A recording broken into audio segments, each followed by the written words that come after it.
خواتینوں کا یہ پیچھے اس کا عنوان ہے اردو صحافت اور مولانا آزاد، اگرچہ یہ صرف الہلال اور ناصر ہی ہے اور بہت مختصر ہے۔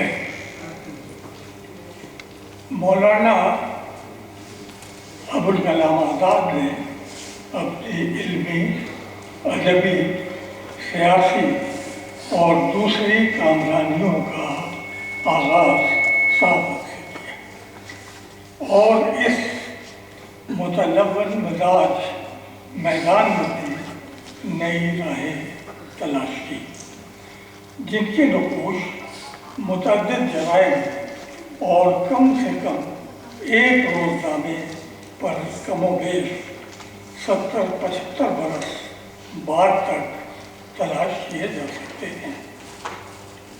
ان طویل برسوں میں صحافت مشن سے پیشہ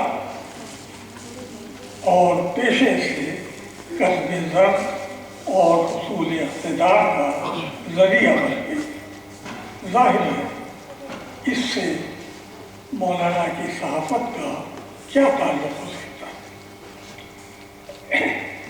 مولانا کا یہ سفر اپنے گلدستے رنگی عالم سے 1899 میں شروع ہوا اور المصباح،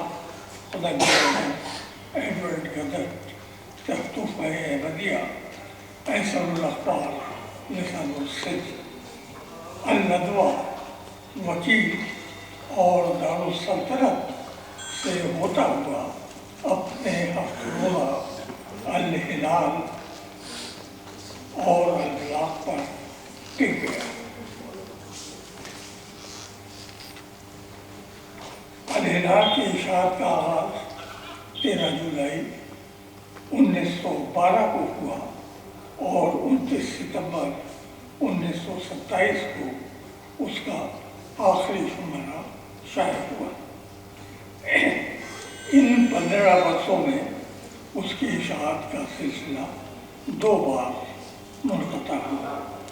اس انقطاع کی مدت کم و بیش 11 برس رہی اور اس طرح الہلال کی اشاعت کا کل وقفہ تقریباً 3.5 سال قرار پاتا ہے۔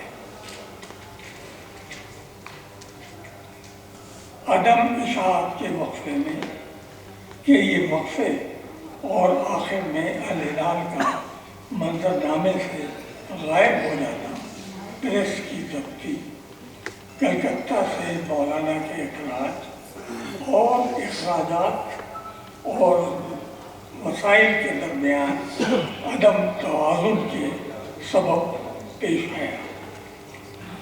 ہر اچھا ایڈیٹر اخبار نکالنے سے پہلے اپنے مقصود قاری، ٹارگیٹ ریڈر اور اس کے اعتبار سے مضامین کا انتخاب کرتا ہے۔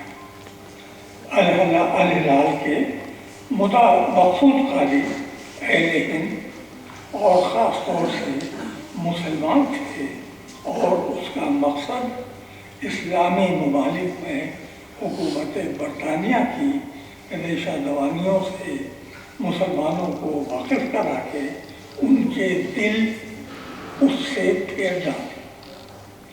وہ برادران وطن کو بھی بتانا چاہتے تھے کہ غیر ملکی حکومت کے ظلم و جبر کے شکار صرف ہم نہیں بلکہ ممالک اسلام بھی ہیں اور انسانیت کے علاوہ درد کے اس رشتے سے بھی ہم دونوں بھائی بھائی ہیں۔